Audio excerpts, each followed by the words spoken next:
Welcome Trinidad and Tobago to our News 4 report, a product of the Government Information Services Limited and the Ministry of Communications. I'm Nicola Barito.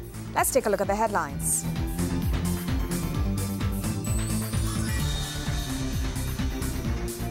A sea of red at the Piarco International Airport as thousands of proud Trinbagonians welcome home members of the Olympic team. Keshawn Walcott is the man of the moment, and cleanup activities continue after severe flooding in parts of the country. Thank you for joining us. All roads led to the Piarco International Airport as thousands of proud Trinbagonians from various parts of the country came out to support and welcome home the Olympic team. The man of the moment was none other than 19-year-old Togo-born and bred Keshawn Walcott, a name never to be forgotten in the Twin Island Republic of Trinidad and Tobago, who brought home the long-awaited gold medal. The atmosphere was one of celebration, rejoicing and unity as the masses came from all corners of the country in spite of the inclement weather and joined in a moment of national pride. Citizens expressed thanks to Almighty God as they awaited the arrival of their new young hero in the midst of all the activity. Excited! This is a very moment I cannot explain. I am crazy excited to be here. I got out of my bed early this morning to be here. I've been here since 8:30 and I'm really excited. God bless this gentleman and may he know that it's only God who gave him the ability to do so, and I'm very proud of him, and Claxton Bay Open Bible Church is very proud of him. Congratulations, Trinidad and Tobago. Others took the time to beautifully decorate and adorn themselves in the national colors as they came out to represent and celebrate the tremendous achievement in the excitement with friends and family members. This is such a joy, you know, it's to see everyone come together in such a beautiful way. Trinidad and Tobago, we are all one, you know. When coming to accomplishments like this is something, it's going down in history. So we are so proud. It's really, I don't know how to describe it. It's great to be here. This gentleman also described how great the achievement was to this country and how proud citizens are at the moment. He says it's an opportunity to look beyond the recent flooding disaster and unite with each other and celebrate the moment. Just arrived and I'm looking at the celebrations. I think it's a momentous occasion. I really think this is one of the few times in our history where people have united in spite of the circumstances we faced in Diego Martin and other districts within the past few days. But I really think that it's an opportunity for us to look up. It's an opportunity for us to be lifted up as a nation and to really look towards our independence in a very meaningful way. So I'm excited to be here. I really think that, for me personally, seeing Keshawn Walcott get his medal on the stage is the third time in my life that I know and I've cried. So to me it was a big occasion and I really appreciate this moment. Bruna Barras, News 4. Keshawn Walcott was welcomed and greeted with a number of gifts from the government of Trinidad and Tobago. Presenting the tokens of appreciation, Prime Minister the Honorable Kamla Persad-Bissessor said a house worth $2.5 million in Federation Park and the renaming of the Toco Lighthouse was just the start of honoring the young athlete who scored this country's first gold in any field event. A new house in Federation Park and the renaming of the Toco Lighthouse are just a few of the gifts Prime Minister Kamla Persad-Bissessor bestowed on Trinidad and Tobago's latest Olympic hero, Keshawn Walcott. It was the welcome received by the 19-year-old Olympic gold medalist who touched down at the Piarco International Airport, together with members of the Olympic team, including bronze medalist Lalon Gordon and members of the men's relay team, who are also bronze medalists, cyclist Josane Phillips and others. Addressing the sea of red that crowded the airport to greet our athletes, the Prime Minister says in addition a Caribbean Airlines aircraft and the landmark Toco Lighthouse would be named after the 19-year-old gold medalist. And so, today, in addition to other honors we will bestow on Keshawn, I want to say that Toco Lighthouse will be named the Keshawn Walcott Toco Lighthouse. And of course, Keshawn returned today on Caribbean Airlines. And so,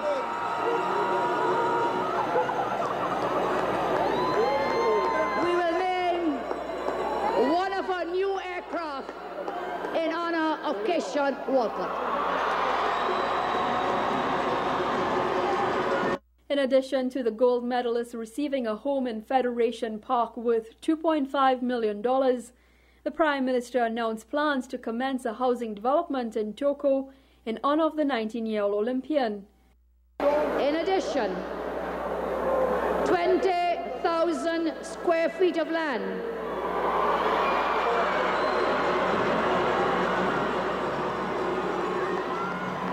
in Keishan's, in the vicinity of Keishan's hometown in Toko.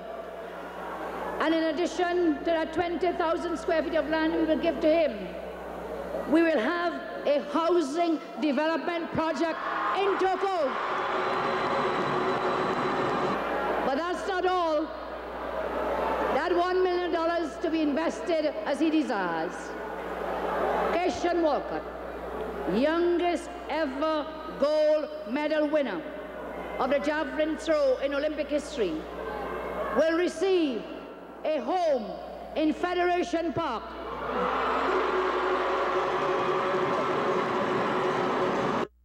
And the man behind Walcott's success, Cuban throws coach Ishmael Lopez, will also be honored, as Prime Minister Kamla Persad-Bissessar says Cabinet would also consider an appropriate honor for Walcott's coach, while a celebratory function will be held in honor of all the Olympic stars. That a separate ceremony has been planned to announce the ways in which our athletes will be honored and celebrated. Details on this will be forthcoming as we acknowledge them all as heroes. The Prime Minister notes that a scholarship at the University of Trinidad and Tobago will also be given to the young athlete should he decide to pursue his studies. Kimberly Ramkalawan, News 4. There was no doubt that the biggest applause at the airport was reserved for the first Trinbagonian to bring home a gold medal in 36 years. Here's the man of the moment, Keishan Walcott.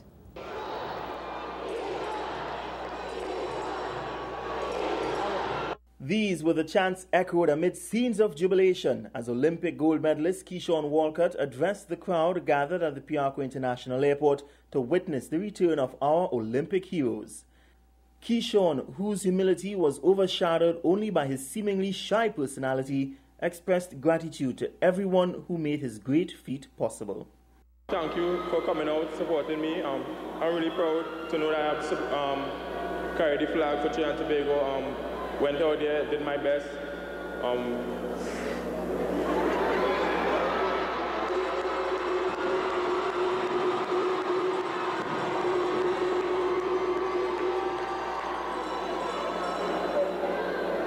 I'd just like to come and say thanks to everyone who supported me, including Honorable Prime Minister, Mr. Kamla,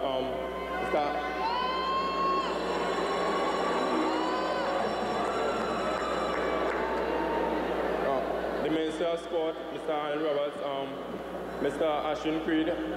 I'd like to also include thanks for the javelins that was awarded to me before going off to the World Juniors and to the Olympic Games. Also, I'd like to say thanks to my moms, my dad, my two brothers,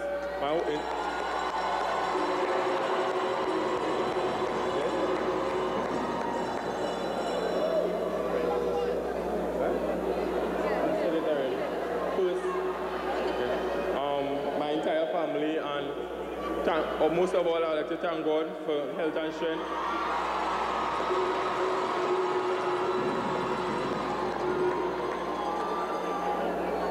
And lastly, I'd like to thank you all for all the support. Thank you.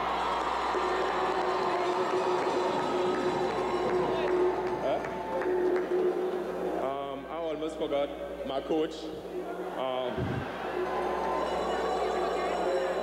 Also, my manager, Sean Roach. I don't know if you'd like to say a few words. You see this medal? You see this medal? This is not Keishan's medal. This is your medal. So everybody take a bow. Keishan true. But you guys prayed. You guys supported. You guys cheered. You guys jumped. You guys pranced. And now you guys have the success. Following the festivities at the airport, Walcott joined the motorcade from the airport to his hometown of Toko.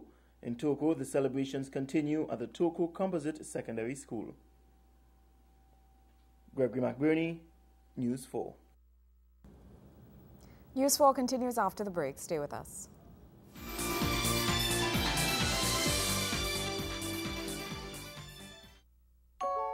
The iPhone 4S has an all-new camera with 8 megapixels and advanced optics. So it lets you capture stunning photos. And because it's an iPhone, you can do things you never imagined possible with a camera. So maybe the only camera you need is the one on the most amazing iPhone yet.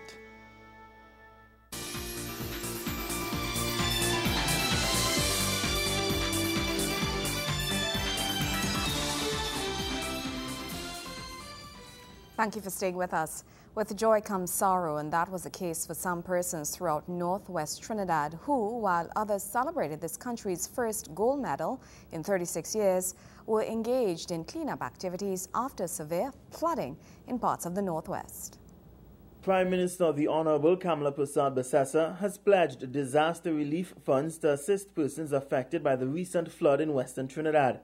Speaking to the media following a tour of the affected areas, Mrs. Persad Bissessa says her entire cabinet is working together to bring relief to the affected areas as fast as possible. And that we pledge emergency relief funding for the area, for recovery of the families who have been affected in the area. We have dealt with the first response. Our ODPM will tell us that's the first thing. First response to preserve life and limb. Our second response is recovery, and the third will be rehabilitation. And therefore I've mandated Minister of National Security and the other ministers to work together to bring the proposals to the cabinet so we can bring, as fast as we can, relief to this disaster-affected area. The Prime Minister commended first responder agencies such as the Army, Fire Services, Police and the ODPM for their timely responses to the call of duty. Their responses, along with those of several ministries, allowed for the quick establishment of shelters at Diego Martin and La Ceiba community centers. The centers have since been outfitted with cots and mattresses, while warm meals are also being provided. Minister of the People, Dr. the Honorable Glenn Ramadasingh, reveals that victims have received hampers, temporary food cards, and have been given counseling. He also says the ministry is working with HDC to place persons who lost their houses into HDC accommodations. Meanwhile, Prime Minister Persad Bissessa says it is good to see so many persons offering their assistance in times such as these. In the midst of the natural disaster, I am heartened by the sense of neighborliness that was displayed by our citizens. So many friends and family came together to help each other. Indeed, today when we visited the house of an elderly lady, she pointed to us, there were about 10 young men, and she said they all came together to assist and to help her, as happened in many other homes. Today, Sunday, even those who were affected lent support to others, and people were driving to each other's homes to assist in the cleanup. It seemed that the spirit of camaraderie and being your brothers and sisters' keepers flowed so strong as the flood waters and brought much needed relief and hope to so many in our country. She is urging persons who wish to offer assistance and support to make use of the social media networking sites and form groups. I respectfully urge all citizens who wish to come forward to help, to form themselves into support units, to pledge your support through BBM messages, Twitter, Facebook, SMS, or any other means of forming groups. And indeed, you can call 511 to inquire what area of support you may wish to give. Call 511 for those of you who wish to assist.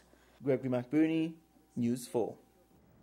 In other news, there is a plan to upgrade all markets and abattoirs in Trinidad and Tobago to that of a world-class standard. This plan was revealed by Minister of Local Government, Dr. the Honorable Surajratan Rambachan. Former Minister of Local Government, the Honorable Chandrish Sharma, and current Minister Dr. Suraj Rambachan both recently toured the Penal and Siparia markets. Speaking to the media following the tour, Minister Rambachan says it is time that Trinidad farmers have facilities of an international standard to operate out of. One of the things that we plan to do is to ensure that we have proper markets and abattoirs in the country. And for too long, our farmers and those who operate as vendors in the markets have not had a proper environment to market their produce. And also, we believe that the time has come in this country when those who use markets in general must have an environment that is comparable to anything that you have in any other part of the developed world, so that they trust to redevelop the markets and to build new ones to international standards is what this is all about. As I said also, we are also very keen on improving the abattoirs, the conditions under which animals are slaughtered and meat is prepared for sale. And in that regard, in Chaguanas, there's a new abattoir to be built, which will also cater for religious sensitivities in terms of the separation of slaughterhouses for the Muslim community and for the Hindu community and what have you. Dr. Rambachan reveals this is all part of the plan to encourage rural development and rural reconstruction, which will aid in decentralization. He states that a key part of decentralization is the empowerment of local government councils. As a result, there are plans to ensure each local government region has its own administration center, where numerous services offered by the government can be accessed by the public without them having to come into Port of Spain. One of the things we aim to do as a government is to empower local government.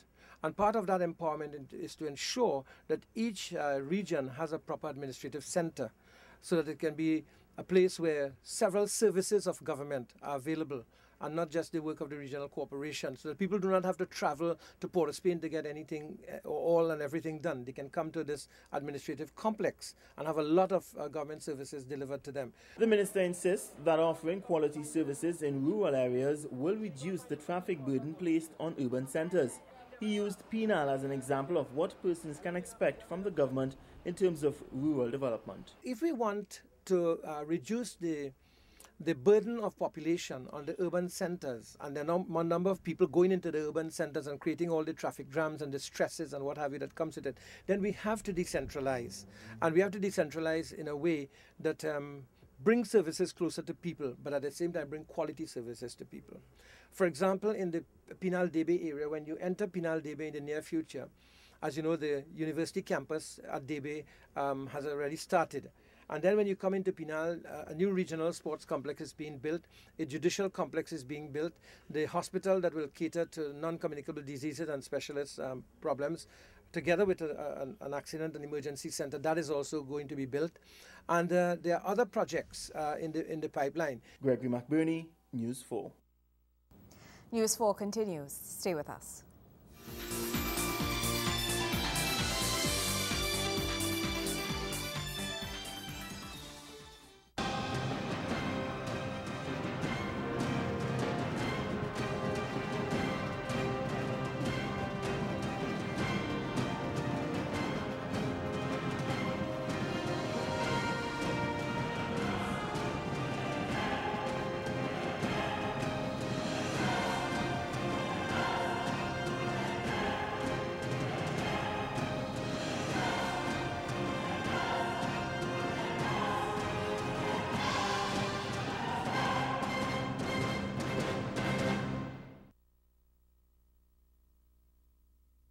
Never leave items like MP3 players, portable DVD players, laptops and briefcases on view inside your vehicle.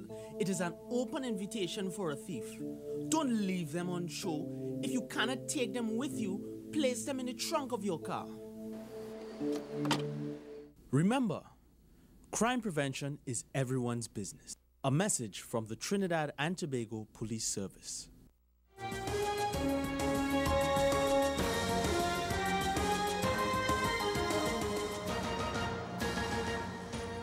London 2012 Olympic gold medalist Keyshawn Walcott has a bright future ahead of him on and off the athletic field. At just 19 years, if all goes well, he is expected to grace many Olympic and international game fields. Keyshawn's athletic talent was recognized at an early age, and according to his father, it was easy to guide the Olympian in the right direction. Wayne Cunningham has more. The Walcott family and friends arrived at the VIP lounge, Piarco Airport, and immediately drew the attention of the dignitaries and well-wishers gathered. Leading the family delegation was Keyshawn's father, Andy King, and he gave us some insight into the mood of the family during the final of the javelin. They look at the throws that the other guys on the made, you understand the distance that they made, right? And everybody come to the conclusion that no matter what, even though it's not goal, he's going to medal. Keyshawn's ability was recognized early. Both ways, no. Actually, well, what happened is a stepping stone. Their hand from the World Cup, which was, sport oriented too. And then, well, I had a little thing in my days coming up, and well, I mean, everybody's speaking about the genetics, you know that? Well, it's a compilation then, a mix between both sporting families, you understand? Mr. King is a gardener by profession, and he is happy his sons have the talent to choose less tasking occupations. Certain things that are come with us in life. When I leave Togo Composite School as a young man, my dad want me to, get into some form of profession, whether a police officer, or soldier, you understand? And he actually tell me, there's a bush you got to choose by. So I actually come to the conclusion and I say, when these guys and them started to go to school, I recognize they have enough ability. If they, want of a better word is, dedicate themselves, they would learn and they would achieve. So that was it, Yeah, that is my recognition, recognizing. But I didn't want them in gardening because gardening in Togo is a hard thing. It's not like agricultural science. You understand? It's gardening. The overwhelming expression coming from Mr. King was expected. My father, everybody will be very proud. I was elated to know whether this is my son. Achieved such great endeavor, you understand? A father's pride. Wayne Cunningham, News 4 Sports. Well, that's how we wrap up this edition of our News 4 Report, a product of the Government Information Services Limited and the Ministry of Communications. I'm Nicola Barito. Thank you for joining us.